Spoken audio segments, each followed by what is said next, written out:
but I think on the whole, like the logician mindset of those PE firms and how to multiply shareholder value is is something that most entrepreneurs need to read so they can see it from the other side, and how they can see exiting doesn't have to be, as painful as a process, at least that I went through in the beginning.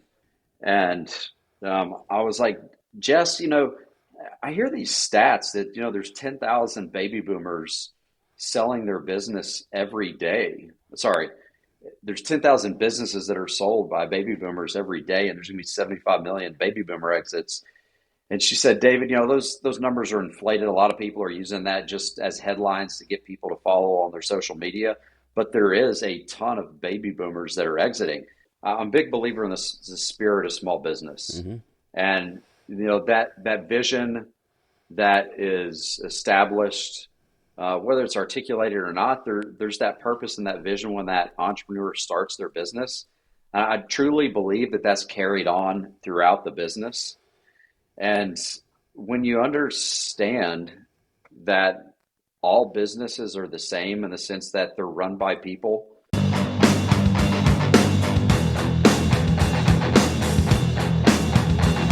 Hello, and welcome to the How to Exit podcast, where we introduce you to a world of small to medium business acquisitions and mergers.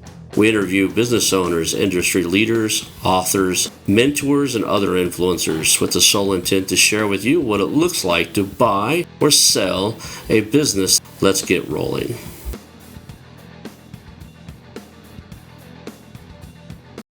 And now a moment for our sponsors. I want to highly recommend you get Acquisition Aficionado magazine. Every month, Acquisition Aficionado magazine brings you tactics for business buying and selling you won't find anywhere else. Learn firsthand from industry leaders who share their success stories, featuring in-depth interviews and stories from leading figures in the business acquisition industry. This multi-platform mobile magazine speaks to acquisition entrepreneurs wherever they are in the journey. And I want you to visit acquisitionaficionado.com today. Hello and welcome to the How to Exit podcast. Today I'm here with David Miller, and if you don't know this man, this guy has done multiple deals, world traveler, international speaker. Surprised you don't have a dozen books out yet, but man, you've been doing this for a while, and I'm really looking forward to this conversation. We met a little bit yesterday, and I was reading through your bio, and you've done a lot in this space, and I think there's a lot for us to learn from you, and a lot of experiences you've had that you can share with us. So thank you for being here today. Yeah, man, appreciate it, Ron. Just our short conversation that we had, you having that technical expertise and just super, super intellectual. I'm looking forward to getting into it. I'm a little bit of a nerd. That's okay. The nerd's a good word in my world. So, man, you've been doing this for quite a while. I always love the origin story. What got you into the space? You've got a background in finance and deals and roll-ups and all the stuff you've done. Kind of what moved you into the space? What kind of intrigued you to get you into mergers and acquisitions? Yeah, I guess kind of a lighthearted answer, but somewhat truth to it is, in short, a woman. I remember I always wanted to be in business school. Well, I Hmm. didn't really want to go to college. My mom actually made me fill an application to University of Tennessee, which is where I was born and raised in Knoxville. And so I was watching the TV one day, and CNBC, and Maria Bartiromo came on there. Very attractive Italian woman, and she just started just spitting off all these like financial numbers and what was going on with the markets, and that just like that engulfed me, man. And I'm like, wow, she's super attractive. She knows what's going on, and it's an interesting industry. I think I'm going to go in the finance route and see where that takes me with business. That's a great background to have. A lot of us are coming into this space from being operators of companies, being natural born, entrepreneurs. Like what I call a natural born entrepreneur, people like my dad had a painting business. I didn't know anything else. My mom worked side jobs and did all kinds of stuff and always had side gigs. She worked a W-2 job for a while there. My dad had a full-time W-2, but he always had a side gig of some sort. And that's what I thought you're supposed to do. Extra money to go buy that bass boat or, anything my dad ever wanted, you just go paint a few more houses, right? Within reason, of course. Yeah. So it was just one of those, it was like everything is achievable through hard work. So that's what I call it. Like your natural born entrepreneur. It's just kind of what you know. It's like that's what your family did. That's what your my relatives, all my aunts and uncles own heat and air companies and plumbing and all this other stuff. So I was just used to that's what people do, right? But to grow up and outside of that environment and go the collegiate route, I think one of the best results I've seen out of the groups of people I've interviewed are the guys that went through the finance, right? They went through finance. Maybe they worked for a private equity or a capital company and they evaluated deals. I interviewed a lady yesterday, and that's her route. So it gives you one heck of a basis to stand on, a foundation. Yeah, I think probably to answer your question and maybe a little bit better. Like Hmm. I feel like I was made for the financial industry, or at least the financial side of business from the start. I remember whenever I was younger, I had this cardboard box of baseball cards, and my mom got me a Beckett. The For the listeners that don't familiar remember, it was a magazine that valued all the different baseball cards, and I would take all my baseball cards every month and cross-check them with the Beckett value and how it increased or decreased, and track how much money I had in value. And that just intrigued me, like how one card could be 80% of the value of the portfolio, but maybe it wasn't that valuable before, and just the moving dynamics of all those components, how it changes and all that. So yeah, that's kind of how. That's really like the first memory I have of when those financial numbers really started crunching in my head, and I started using finance as an element of creativity versus like the credit and debit, that what I see as more kind of the boring aspect, necessary but boring aspect on the accounting side of things. So I see you went to your master's degrees from MIT. Now that's impressive in itself, right? What got you to continue the education process? Were you already doing deals by then, or did you have a gap between undergrad and grad school, or One of the nonprofits I'm in, Entrepreneurs Organization, it's a global organization, about 18,000 entrepreneurs, okay. about 200 chapters across all the major countries and cities in the world. And one of their values, their core values, is continual learning. And I've always kind of naturally embraced that, even though I'm not a big fan of like going to school, books, going through that process. Finding a way to learn has always kind of been in my system. And, so I graduated from UT as quick as I could. My dad told me, he said, I don't really care what you do, David. Have as much fun as you want as long as you go to class. So that's what I did. Not really wanting to go to college. I made sure I went to class. Never been one that had to study too much. I'm kind of fortunate in that area. But so I went to class and I took the tests and I got out in 3.5 years. And once I got in the real world, I'm like, wow, there's so much more that I still need to learn. So I got my financial planning degree from Oglethorpe while I was working in corporate America. And the best lessons that I learned wasn't through formal education. It was through just screwing up and making mistakes and failing in the small business space, which I've done quite a bit of. those stick the best, don't they? You don't forget those lessons as easily, right? So those are the lessons you learn the most, is the ones that sting a bit. It cements it there good in your memory. Most people, listen to this show. They're trying to strive and get to their career to have one good exit. Man, you've done dozens. What clicked in you that you think other people are missing? What do you think that like something clicked along the way? First of all, so take a step back. Even what was your first transaction in the M&A world, and what kind of instigated that? What made you think I'll either buy a company or sell one? Well, I started my financial company in 2008, Mm-hmm. and As everything was like swirling around, 2008 was a rough year. yeah, nowhere to go but up is the way I Right, looked at it, exactly. right? Wow. Yeah. So, I left corporate America and, I had non-compete and all that. So I had to do everything from scratch. And the market was dead. And getting out there and educating people on investments and having them give you money, especially me being in my 20s, it's like you have someone who's, 50, 60, 70 that's, has several $1 million. Like, why am I going to give some young person their money? I was able to build trust and get quite a bit of clients that way. But at the end of the day, I always reverted back to banks, and like why are they so successful, at least from a stability and financial growth standpoint? And it's all about leverage. You give a bank $1 and they, for lack of better words, leverage that out 21 times, Mm-hmm. and the amount of money that they're able to make on that. So whenever I said, hey, and I did my first small deal, I bought a lady's company that had been in the industry for about 30 years. She wanted to retire and have a horse farm, and I did a seller finance note with, I think maybe I put 10-20% down. It was only a couple $100,000 acquisition, but I saw how that leverage and that cash flow yielded exponential returns. And, why not grow off other people's money and other risk? Obviously, you got to deliver results, or things are gonna fall apart. But, putting other people's money on the line, enabling you to, increase your cash flow top line and profit thereafter, was just kind of a sensible way that I looked at about doing it. So was your first deal like an SBA loan deal, or was it like all seller finance?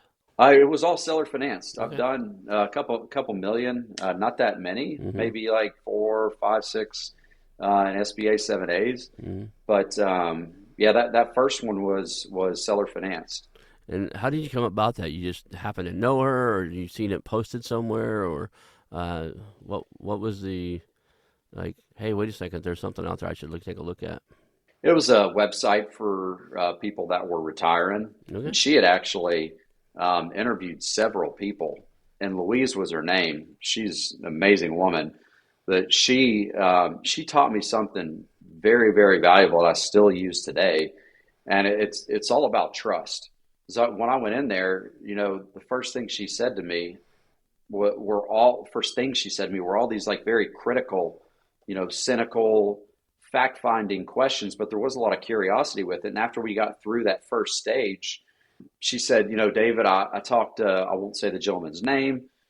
I talked to this other person, and there are other people in our industry, and they were way more successful than me, had been in the business a lot longer. And she's like, but, I think that you have your heart's in the right place. So I'm like, okay, well, trust is the most important currency in this industry and in business. So if I can convey the amount of trust that I have with someone that I'm doing business with, and they get a sense of that, then that's ultimately going to be one of the material components to facilitate the deal. Absolutely. Almost every deal when I help people analyze, in our groups and stuff that we have, and something went sideways, it was usually because they failed to build trust and rapport, right? They started asking for financials or tax returns before they really had deep rapport, you know. They especially when they go through brokers and stuff, they go through the broker, and they'll talk for a while. Maybe they've had 4 or 5 calls with the broker, exchange stuff. They meet the seller one time and want to do an LOI, and the next thing in their know, in a 30-minute call with the seller, they're starting to ask, "Well, I need your last 3 years of tax returns." The guy doesn't quite trust you yet. Here, there's got to be, at least especially in this day where we do everything via Zoom and nobody got a handshake, nobody even got a vibe from being around you. There's got to be some more in-depth conversations in that, right? If I ever teach a course, which I used to teach real estate courses and stuff like that, if I ever do another one, if I ever do a course product whatsoever, it'll be not on mergers and acquisitions, or it'll be on building trust and rapport with anybody, because I think it's such a critical skill in life. Yeah, I was talking to one of my colleagues, one of my MIT classmates this morning, and she's in the M&A space. And I was like, Jess, I hear these stats that, there's 10,000 baby boomers selling their business every day. Sorry, there's 10,000 businesses that are sold by baby boomers every day, and there's going to be 75 million baby boomer exits. And she said, David, those numbers are inflated. A lot of people are using that just as headlines to get people to follow on their social media. But there is a ton of baby boomers that are exiting. And she said, there used to be, for at least with her network, there used to be, for every acquisition that was posted for sale, there used to be maybe 30 to 40 inquiries. She's like, there's as many as 2 to 3, sometimes 400 inquiries So that filtration process is even more rigid. And if that element of trust is there, then or is not there, then it's going to be hard when you're competing with a lot of people wanting to buy businesses. Yeah. 2007, 2008 and stuff, when you and I graduated, my MBA was in 2007, I believe. I'm a little older than you. I skipped a bunch of years between my undergrad and I went back to my MBA. I got to the point in my career as a senior director of operations and tech that if I wanted to get the VP title, I figured out I needed to learn how to play golf or go back to school and get an MBA. And it would seem less time consuming and less expensive to freaking get another degree. So I went back to school. But, that whole process there, of doing deals and doing rapport and stuff is so critical. And there's so many people now. The difference is 2008, 2009. I don't remember. Maybe one class they brought it up a little bit, and I have a master's degree in business and marketing. You'd think they'd teach me all about mergers and acquisitions because it's a hell of a way to grow. But back then it was just the Ivies doing ETA, entrepreneurship through acquisition. Now, it's done. Almost all kinds of schools are popping up with these programs. You see, even lower tier in like community colleges are starting to have classes about buying a company instead of starting one, and so that's there. And then you have a group of ex real estate investor gurus are now teaching it. They taught real estate investing or wealth building through other avenues, and now they bought their first company, and now they're teaching acquisitions through growth through acquisition too. So I think the market of people doing it is 10 times what it used to be when you and I were in college, or if not 100 times Yeah, more. Not yeah, all of them. Not all of them belong there.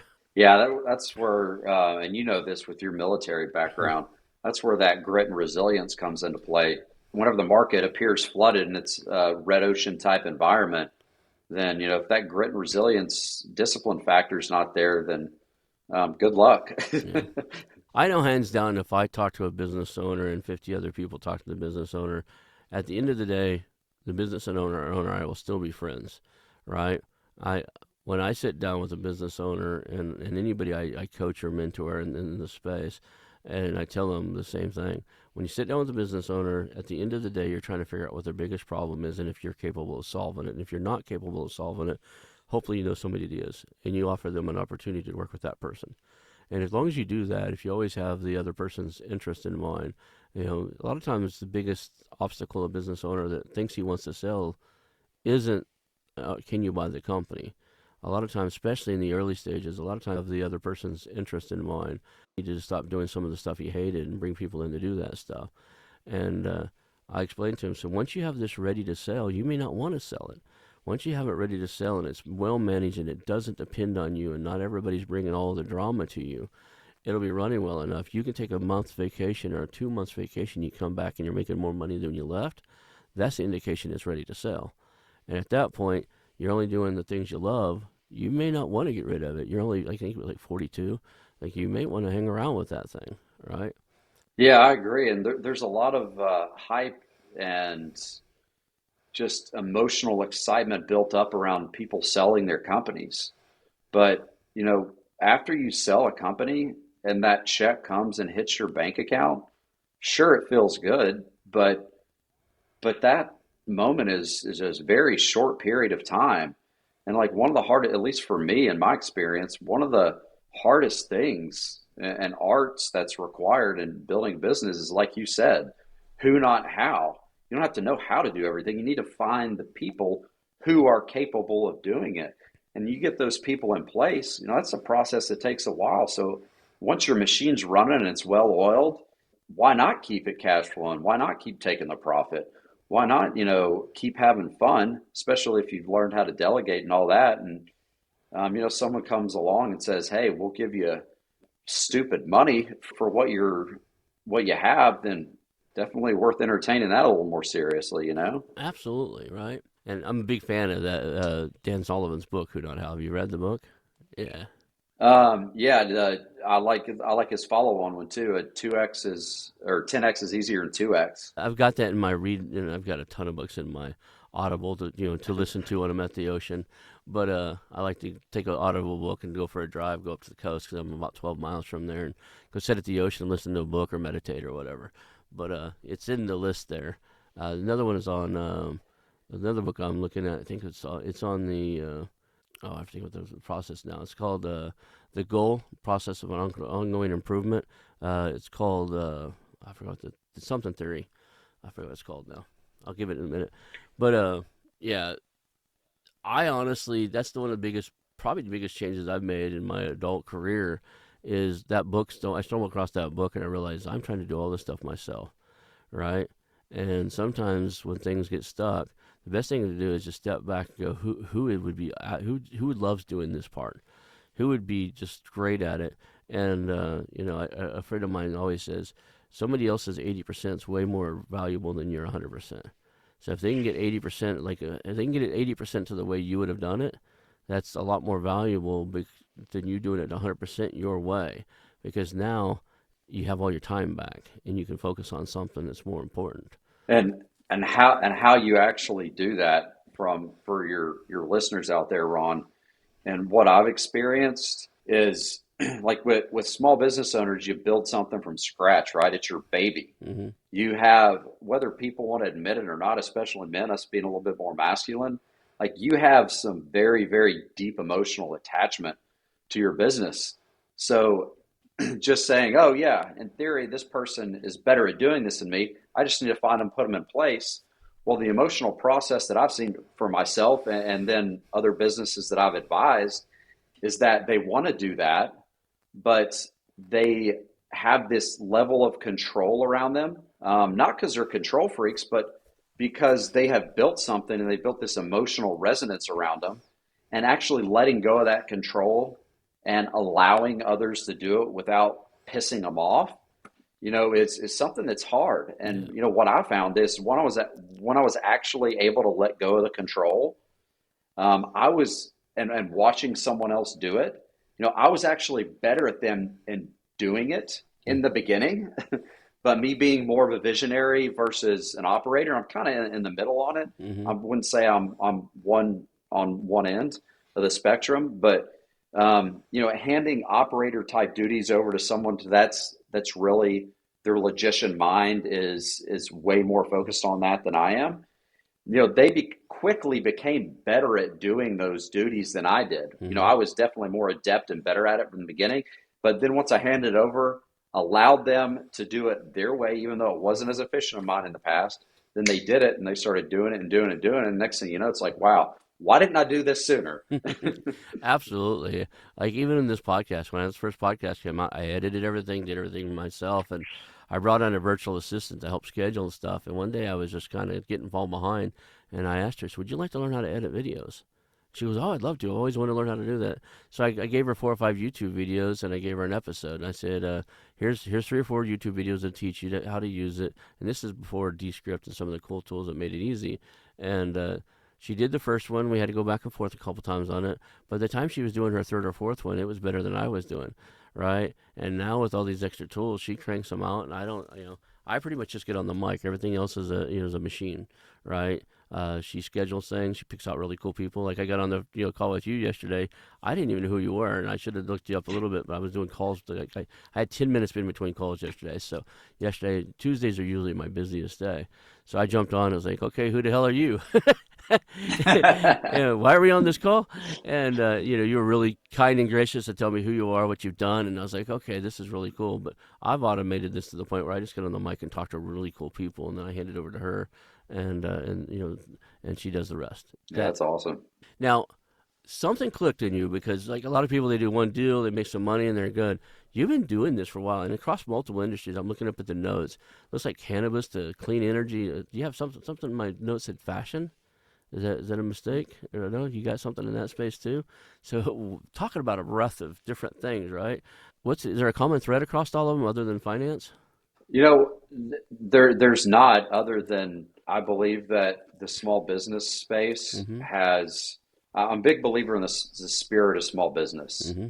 and that vision that is established, whether it's articulated or not, there's that purpose and that vision when that entrepreneur starts their business. I truly believe that that's carried on throughout the business, and when you understand that all businesses are the same in the sense that they're run by people. Who knows how the artificial intelligence is It's gonna like that's the first thing that adapt and popped in change my mind. I that? was like, oh, how that's gonna last, right? Yeah. I mean, obviously, there's going to be automations and technologies to help support us, but at the end of the day, people are what move the needle. And if you can build a good team, the world's your oyster. And like, I didn't believe that until I actually went into my second industry, like hands on, and what like you had mentioned the cannabis space. So, I was in accounting, finance, capital raising, and a service industry. And then I made a just 180-degree pivot into a product, cultivation and a D2C website distribution in the cannabis space. I mopped the floors, I cleaned the tanks, I lollipopped, I trimmed, I beginning to end from seed to sale to learn how the business was run. But once I understood the different components of the business, I'm like, this is the exact same. It's not the exact same. It's very, very similar to what I was doing in this other industry. It's just run a business that has a different purpose. Now, what are you doing hydroponics? You said something about clean the tanks. Yeah, Yeah, it was about 90% of it. We did have a living soil room, yeah. but most of it was flood and drain. We had deep water culture. We had top drip, a lot of different methods, but mainly it was flood and drain, and top drip. Um, so you grew that business and then you ended up exiting. Did you sell it? In the process Oh, of exiting. okay. So, but I haven't been involved other than on the board for over a year now. So, what are the other industries that you did so that everybody else knows? I read your bio. I know what they are, but what are some of the other industries you've done roll ups in? Well, the finance and the cannabis space were two of the big ones. Mm-hmm.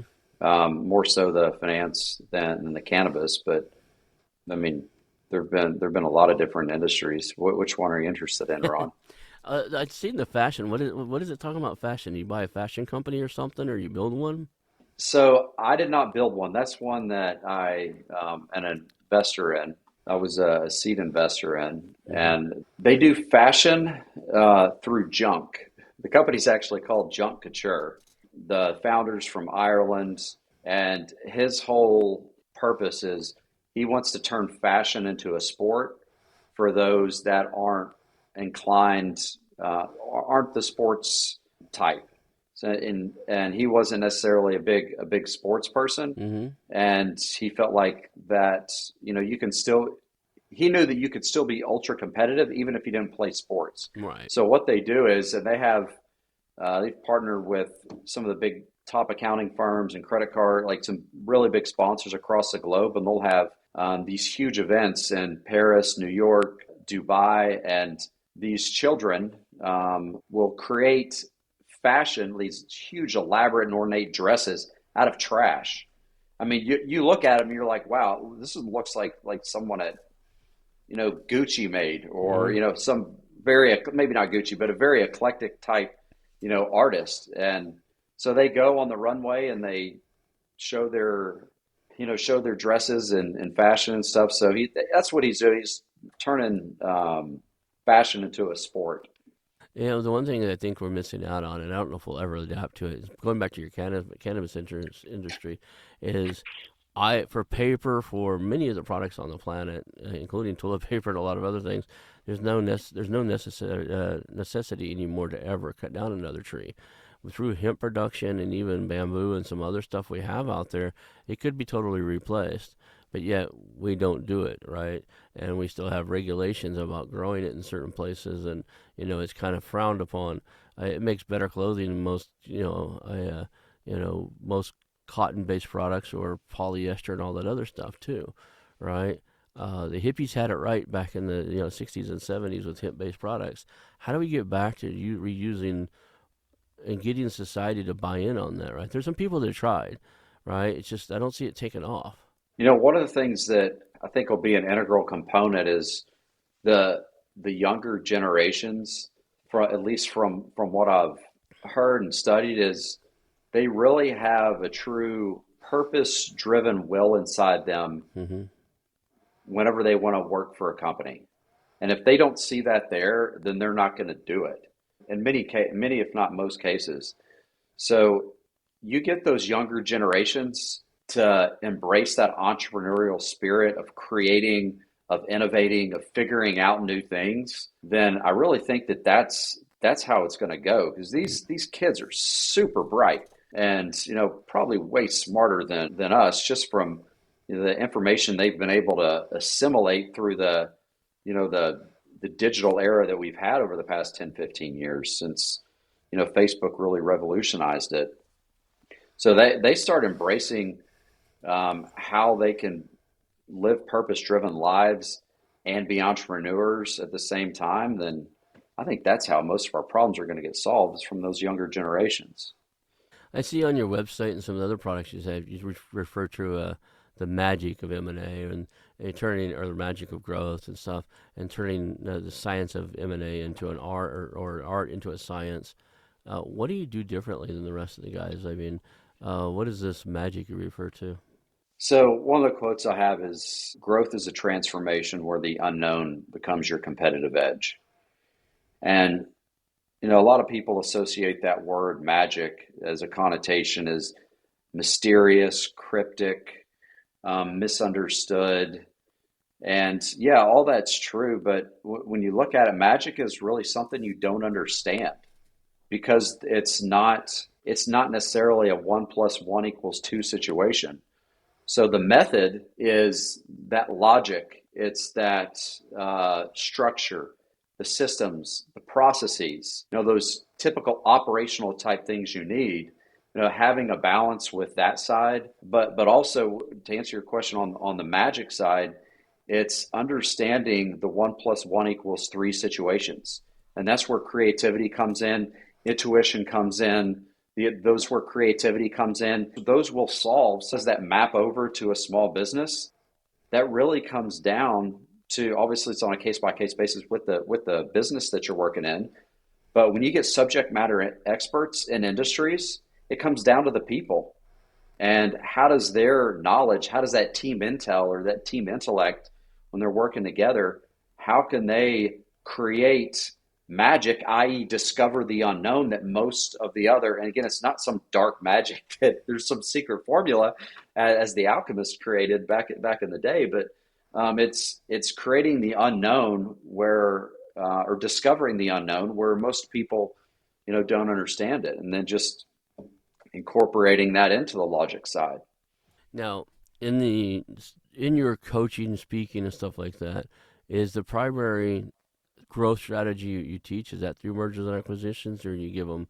Is there something you want a company? Is there a process you put a company through before, like that they need to do before they're ready to acquire another one? You need to get your house in order first, or can you just go buy a company? Yeah, so I use a lot. That's a great question, Ron. I use a lot of different methodologies. There's EOS that's out there, Entrepreneur Operating System. There's scaling up through Vern Harnish, which is an amazing, high level thinking process. There's all kinds of different things out there, but like kind of the basics that a business needs that I feel like need to be in place before you add on that what I call CapEx flex, capital expenditure flexing, putting that M&A strategy in there. Those building blocks you need are really the strategy, the first one, the people, the execution, and the cash. And you get those components in, the strategy and the people being more of the magic and intuition side, and then the execution, the cash being more the logician or structural side.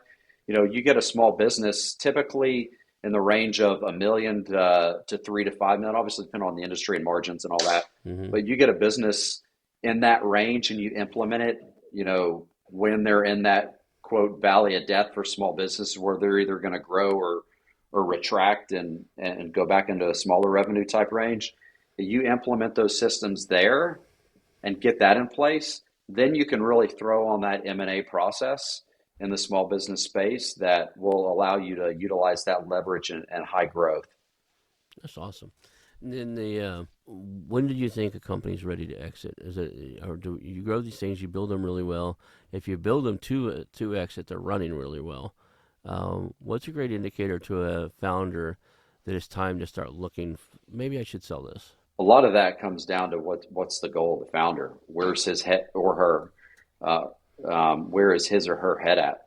Where are they in the emotional process? Sometimes the business outgrows the founder, and whether they want to leave or they don't want to leave, it is some soul searching. Oftentimes has to be done. At least it was in my case for one of my businesses. Is that if the business has outgrown what you've done, or you're just in a different space where you want to move on, then that's when it needs to exit. Now, whether you're going to get your maximum dollar output, depending on the stage of business that you're in, the profitability, the people that are in place, all that is a totally different question. But yeah, when is a good time to exit? I think as long as you're putting the business first, it comes down to where's the entrepreneur and founder's head at. People don't get that sometimes. If you look at the VC world and some of the other spaces, if you watch what they do, it's a different skill set and a different, sometimes often a different person. They can take a company from idea to first customer, and then first customer to first $1,000, first cut, maybe first $1,000 up to the first million, million and a half. And then there's somewhere in there in between that million and a half, sometimes in the industry, maybe it's $5 to $7 million revenue, that you've kind of outgrown that CEO or that skill set, and he has to either learn and adapt, or it has to be replaced so it can scale, so it can become the 5, 10 million, the 20 million, 30 million. So if you look at the way the VC routes, a lot of people are like, they don't want to sell the VC or work with VCs because they're going to replace me as the founder at a certain point. Well, if you grow right, maybe not, but it is a very common theme to see at certain stages, where they have to pull the leadership out. Even the big companies, if you looked at, I think it was Larry Ellison and his partner on Oracle, right? They stepped away for a while because they realized they've taken Oracle as far as they could take it. And then they went back, got mentored, and worked with the new CEOs and worked with some people, and now they're back, or they were back last time I looked. I guess it's been a while since I looked. But I'm just saying, it takes a lot of internal reflection to know if you've taken it as far as you can take it. Yeah, that's why I have a lot of respect for some of those CEOs like Tony Hsieh, Mm-hmm.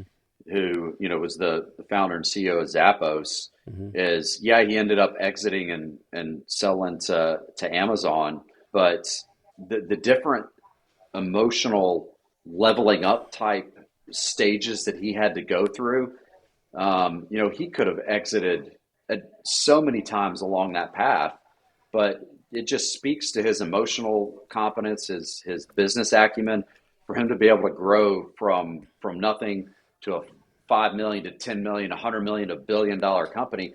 That's a different level of expertise for each of, and I'll obviously miss some steps along the way, but that's a different level of expertise in how you run those companies. And the ability for someone to do that is obviously rare, but figuring out, hey, if you're at that $100 million stage, then and recognize you don't have the ability to move to that next step, there's still great ways to exit. You can still sell and then take a second, third, fourth bite of the apple Mm-hmm. through PE or whatever method you go to do it right. So it's not necessarily that you have to exit, like leave, but you more so step aside. Take some chips off the table, and if you pick your PE firm right, you're surrounded by mentors and people that will guide you and make sure that you don't fail going on. Sometimes you stay in the same role, and sometimes you're not equipped to be in that role. It's that's a discussion between the seller and the PE firm. But I've interviewed Adam Coffey and some other people who went through multiple steps of that, right? And they got a piece of pie. Exited his company at some 3.4 or 4.3 billion dollars at the end of it, right? There's something to be said for that, to choosing the right people to be around you, the right PE firm, because they can be that bridge. They can put a board of directors in that can give you that insight and knowledge, and say, hey, no, you're heading left. You should probably go a little right now, right? But not everybody. There's something to be said for the people that can do that, because they get out of their own way, right? A lot of times our own ego, especially as guys, we want to do things the way we want to do it because that we think we've got it figured out, and to know that you don't is a very high emotional intelligence level.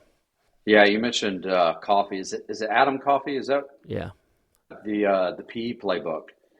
I think I think he said something along the lines of one of his most successful stints was, obviously it took a lot of building to get up to that, but over a course, maybe it was a year, he had like 3 or 4 8-figure paydays from different businesses that he invested in, over time.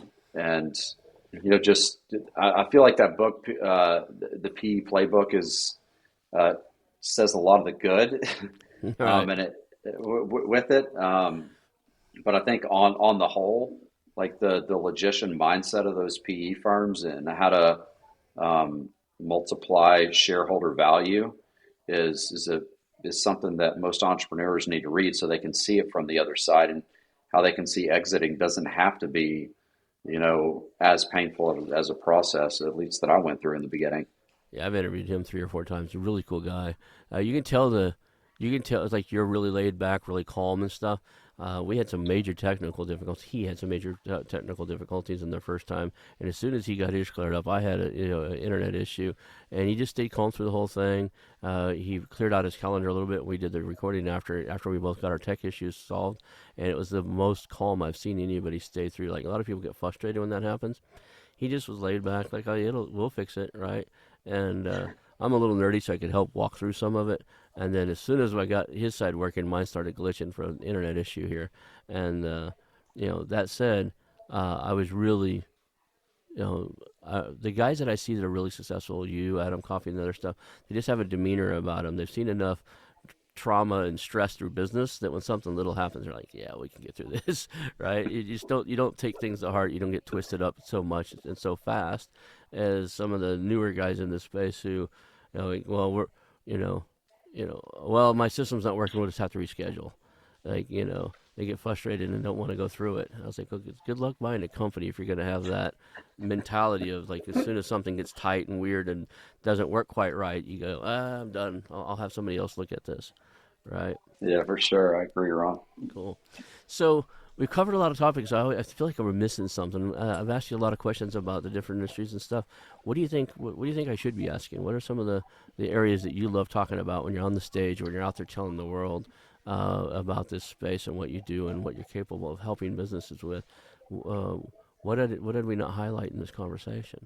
I think the component of, and I lied to mention on this earlier, the component of trust when it comes down to everyone that you're working with, everything from hiring an employee to vendor partner relationships that you have in business, to your key employees, the communication rhythm that's involved. That's, what's that quote? It goes like, trust is the glue of life. Trust but verify. There's so many different elements of trust that are required in business that, if that component isn't there, then a lot of these philosophical things we've been talking about, or even a lot of the practical things we've been talking about, it'll fall apart. So just making sure that you're understanding how to build trusting relationships, getting things started, really listening to your gut whenever you're approaching something, that's, at least in my experience, that'll, through failure and success, that'll save you a lot of headache and heartache down the road. I tell people that I get people saying, "Well, how do you build trust?" And I said, "Not by speaking. It's always by listening. The way you build trust is ask people questions and truly listen to them. Active listen, really truly listen to what they're saying, and then ask them deeper questions about that. Because as soon as people realize you care, as soon as people realize you want to connect, most people are open to it, right? There are some cultures and some other people like may feel like you're being a little nosy or whatever, but most of the time, if you truly are in a strategic way empathetic and just want to hear where they're at in life, what are their challenges, what are they trying to accomplish, and to see how I can help you get there, that is the absolute fastest way to build rapport and trust with somebody. A lot of people think they have to spew all their accolades and all their degrees and all that, and that's going to build trust. It usually doesn't. It usually sets off a red flag. Yeah, I think to that point, one of the quotes that resonates when I heard you was, people don't care about how much they know, don't care about how much you know until they know about how much you care. And that's that emotional component, that magic component that I talked about, in the whole M&A and small business and entrepreneur space. Yeah. It's like you sit down with a business owner, he's thinking about selling, and you just, okay, great, I'm interested in buying. What are all the numbers? You miss the biggest component. I always start with, well, cool. Could you tell me about what you built here, and tell me the history of this business? Why did you build this? How did you build this? What are the biggest challenges in it? Right? My sense of humor allows me to do things that a lot of people can't do because people realize that it is a sense of humor. But it's not uncommon for me to go, out of all the people you could be talking to on the phone, what in the hell has you on the phone with a guy that buys and sells companies? You surely have something better to do in your life, right? And I say it differently with a different tonality, but kind of a joking jest. But people will open up. I'm like, well, I'm doing this or that. And one of the things I always do is I go deeper at least 3 times, because whatever they tell you on the surface level, until they know you and have that rapport, probably not the true answer. Like, yeah, we're thinking about retiring. We need the money, and I just simply do the NLP thing, the last 3 questions or last 3 words, and say, retire, need the money, and then they'll tell you a little bit more. And I do the same thing. And after the third or fourth depth of it, you'll find the real reason, right? They've got grandkids now and they want to spend more time with them. They have an illness that they want to take care of, get their health back, all the different stuff. But that trust and rapport comes from asking good, better questions and truly trying to understand the answer, and figuring out if that's the true answer or if there's something underneath it. What have you Well, seen in building trust? Is it different than that, or do you have a different approach to it? no, I mean, I think just to expand on what you said, I agree. The way I frame it is, so there's a Harvard study that came out that I was supported in the Inc. article that was released recently, that I talked in, and 70% of mergers and acquisitions fail. And whenever so I was thinking about that. It's like, well, how do we break that down?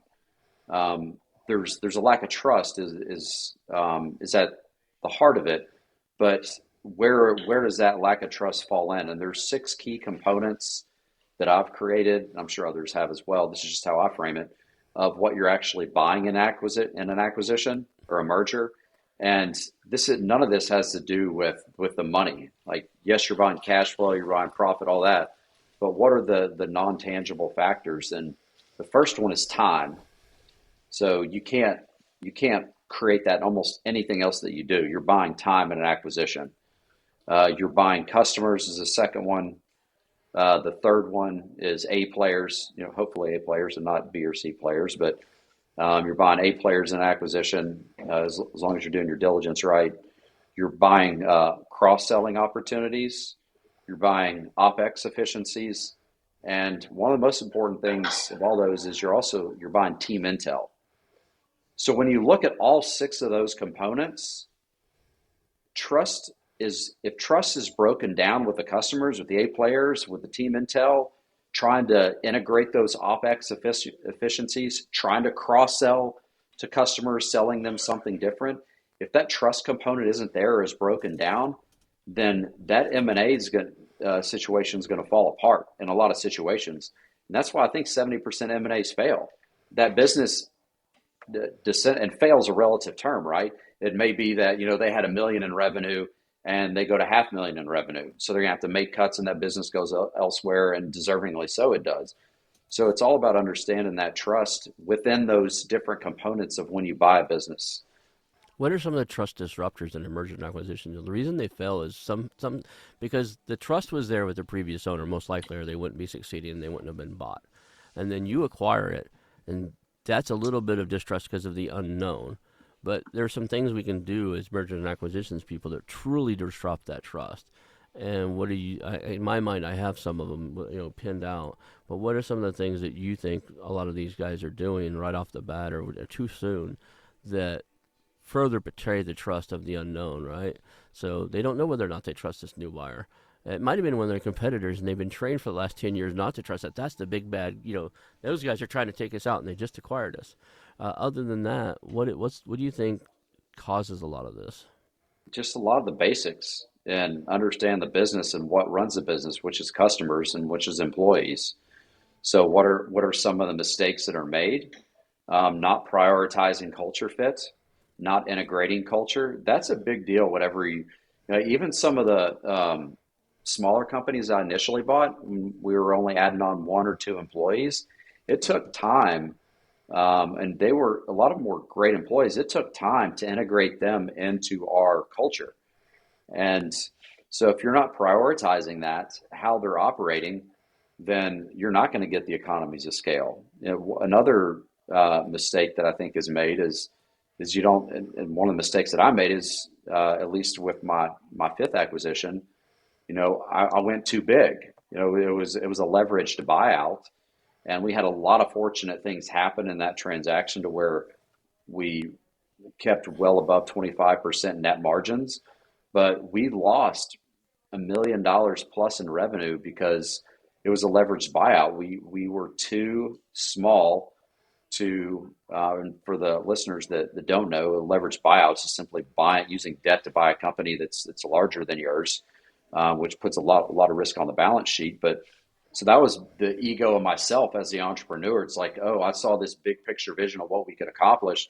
but I really should have bought a smaller company in that same situation. So starting small for entrepreneurs allows them to look at all those different moving components of mergers and acquisitions. So their mistakes that they will make, because those will happen, especially in your first acquisition, you can mitigate your risk.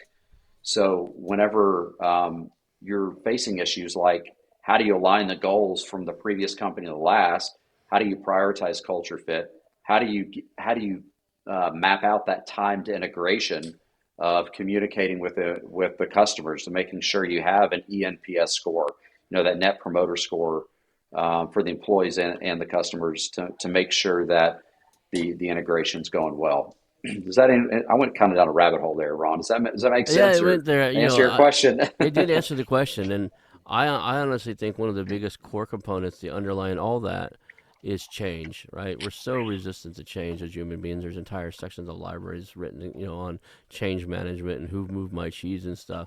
That being bought by another company is a big change anyway. I think we rush in as acquisition entrepreneurs.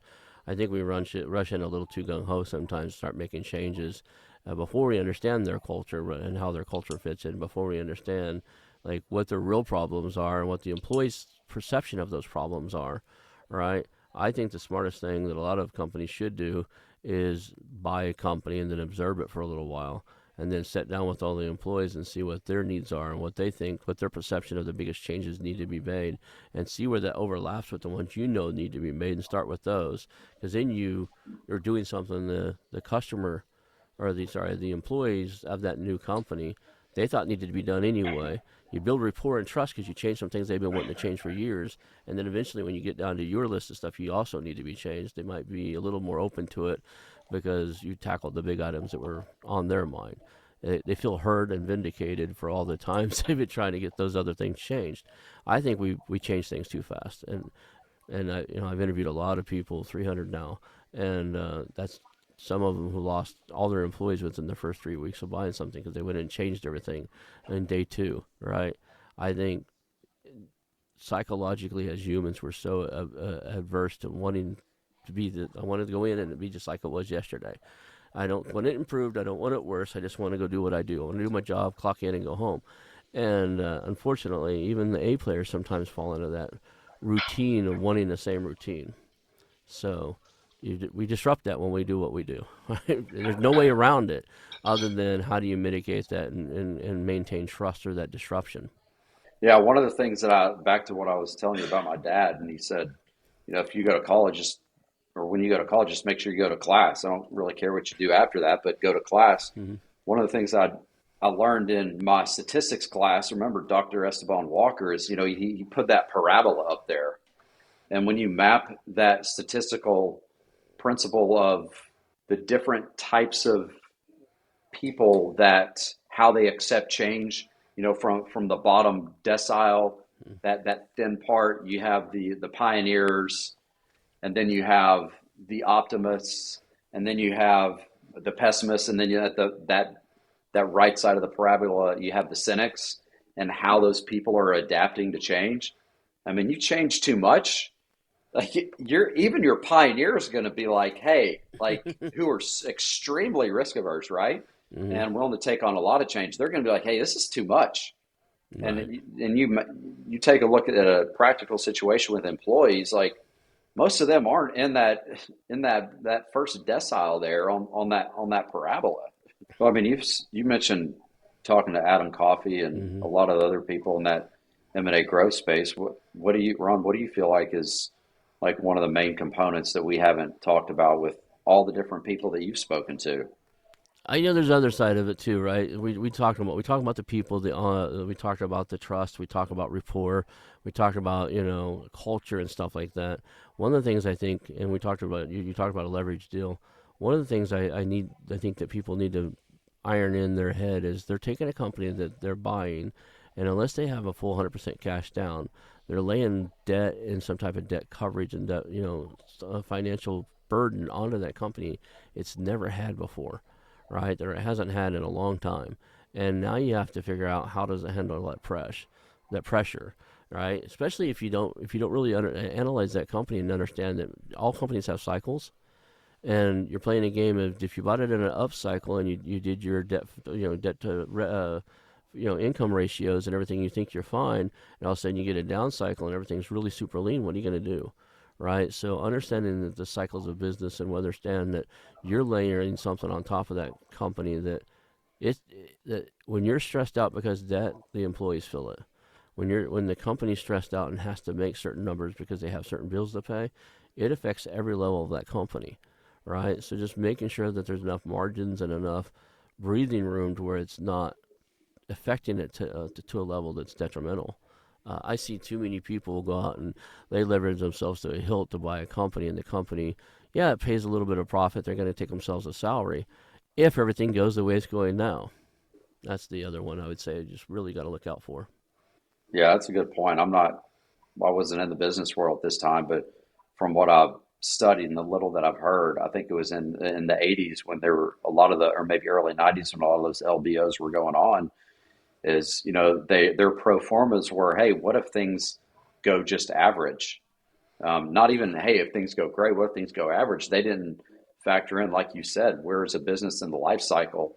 And that's something that you really don't know when you're buying a business, is like where you may have a sense given multiples on EBITDA and all that, Right. but industries are changing all the time, and those numbers are moving targets. So if you think that you're buying at a downtime and it's really kind of in the middle or even on the top end, you better make sure your pro forma can sustain cash flow of a 30, 40, 50% downturn, or that's going to take control of you. We are running out of time, man. I looked up. I didn't even realize how much time. We're at an hour and 15 minutes here. So, Oh, wow. three key takeaways. Let's just do this. I think we're at a good spot. We've covered a lot of stuff.